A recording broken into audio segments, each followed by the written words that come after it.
Hey everybody, I'm Adam. I'm an astrologist, healer, therapist, and in this video I would like to tell you a little bit about the root causes of our sicknesses and how to interpret the messages these illnesses try to tell us, what to pay attention to, what to do, what to give some thought to in order to regain our physical health.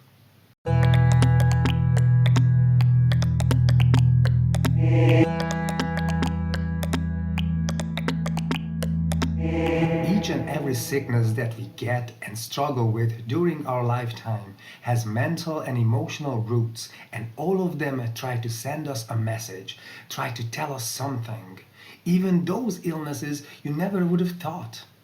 It is easy to see the logic in that if somebody stresses, worries a lot, feels anxious for a longer time period, they can develop ulcer, even cancer. Obviously, if we cannot let something go, keep worrying and stressing over something we cannot digest per se, hence peptic ulcer, just to mention one.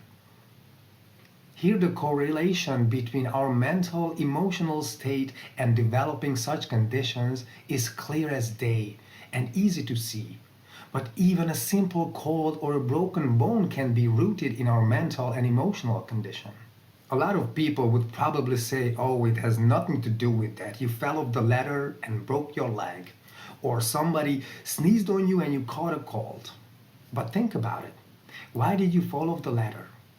Maybe because you are always rushing, not paying enough attention. Or you are a nervous type of person.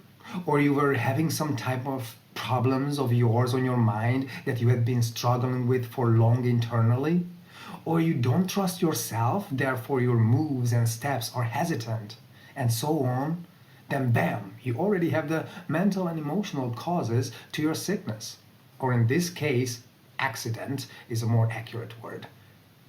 Or how can it happen if a coworker or a classmate comes in ill? Half of the people there will catch the illness and the other half won't. It happens a lot to couples.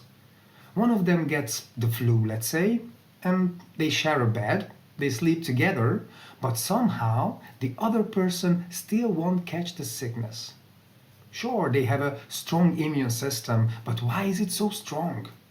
Maybe because they are mentally and emotionally strong, balanced, their being is in harmony. Each and every sickness is a physical response, a reaction to some sort of emotional trauma or distortion. Sicknesses always appear first on a spiritual level, then later they manifest physically in our bodies, just like everything else in the universe basically. Every deed, action, thing, or invention first was created on the mental plane. It had to be born in the form of idea, a thought, and only then it can be realized in the physical reality. Our physical sicknesses speak for themselves. They are really, really symbolic, and therefore they can be deciphered, interpreted. Cancer is the growth of harmful and abnormal cells in our body that will spread and invade our system slowly, gradually. Of course, depending on the type of cancer we are dealing with, but it clearly signifies suppressed, oppressed emotions, things that were left unsaid, constant worrying, feeling anxious, fretting ourselves, consuming ourselves, just as cancer consumes the body. Fungal infections, diseases are parasites infesting the human body. So it might be possible the person struggling with this could be a parasite themselves, sponging off of other people, whether in a material or even emotional sense. Or the other way around, this person lets others be parasites in his life, sucking away his vital energies, mental, spiritual, or material resources. Ear problems. There might be something you don't want to hear or listen to, acknowledge something, or just the fact that you never ever listen to anybody who tries to help you or open your eyes about something. Just like eye problems. There may be something you don't want to see and realize. You might be blind to some important facts in your life. Throat problems, you don't say what you actually feel or think. You keep your thoughts, your opinions to yourself, suppressing them. Or it can also mean that you feel that nobody hears you out. People don't listen to you. That you pointlessly speak because no one cares what you have to say. In the case of allergies, it's the same logic basically. For example, lactose intolerance. Lactose is the milk, and milk is the mother. If you have lactose problems, it might be possible that you have unresolved issues with your mother, your relationship with her. You either didn't get the motherly love that you longed for, or your mother didn't love you the way you expected her to do so, or you didn't get the necessary attention, support from her. These allergies, sensitivities, intolerances are like calls for attention. I am here, see me, love me, pay attention to me, take care of me. Gluten intolerance is somewhat similar. Gluten is in wheat. Wheat is ripened by the sun, and the sun is the symbol of the Father. So in this case, this condition can be traced back to the relationship with your father. Same thing, unresolved issues, a broken or traumatic relationship with them, and so on. Diabetes is super common these days. As we all know, sugar is sweet, but love is the sweetest. So this condition can be related to love in our lives. It might be possible that the person didn't get enough love from the family and peers growing up, or the opposite. They were smothered with love. They were getting too much love that was suffocating, invasion-like parental love. Or maybe this person just cannot love themselves really, or have so much love inside them that they cannot share with anyone, and it gets stuck inside.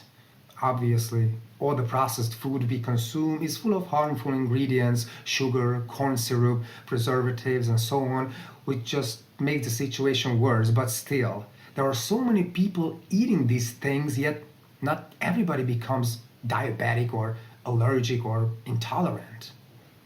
Of course, if we are born with any of these sicknesses, allergies, conditions, then these can be traced back to past life experience, which caused us such a trauma that we brought it with us even to this current life. But it can also happen we chose to have these sicknesses to balance out karmic debts of ours, or it might have been a direct consequence of something we failed in a past life, or we chose it to experience and learn something in the sake of our spiritual evolution. Every single illness tries to teach us or tell us something. I can only confirm that based on my personal experience with my sickness. My condition began to improve soon as something changed within me mentally and emotionally, but not before that. And trust me, I tried every possible option, solution to heal, and none of them really worked. They bought me some time, but did not solve my problem. Unfortunately, no medical treatment can permanently heal a disease. Don't get me wrong, I admire and respect the people working in healthcare, but how many times have you heard stories about somebody battling cancer, doing chemo, the cancer was gone for a while, then sometime later it started over, the cancer came back. Those who experienced this probably didn't really understand the message or the warning of the sickness. They didn't change certain things in their lives which should have been changed. While those who could permanently beat cancer, they also had a mental and emotional shift internally. They changed their ways of thinking, perception, or lifestyle in general. The work of doctors and other healthcare professionals is very important since they are the ones who can give our strength and power back, alleviate our pain so we can gain some extra time to return stronger and do our true healing properly, to reorganize our beings mentally, spiritually, emotionally, and execute the necessary changes our health requires. But Western medicine can help us only on the level of symptoms. It can take care of the symptoms but doesn't eliminate the root cause of our sickness. But treatments and doctors can definitely help us in this battle which we have to fight and win. Focus on the spiritual causes of your sickness. Reflect, turn inwards, look inside yourselves, and thrive for balance. Whenever you are battling an illness and you cannot figure out its root cause, what it's trying to tell you, teach you, then ask yourselves these two questions. Number one, what is this sickness stopping me from doing? So you will know what you should give up on, what to quit and not to do anymore. And number two, what does this sickness force me to do? So you will know what things you should learn, apply in your life, what things you should start doing that you haven't been doing. Thank you for watching, guys. I really appreciate it. I hope you found this video helpful and take good care of yourselves.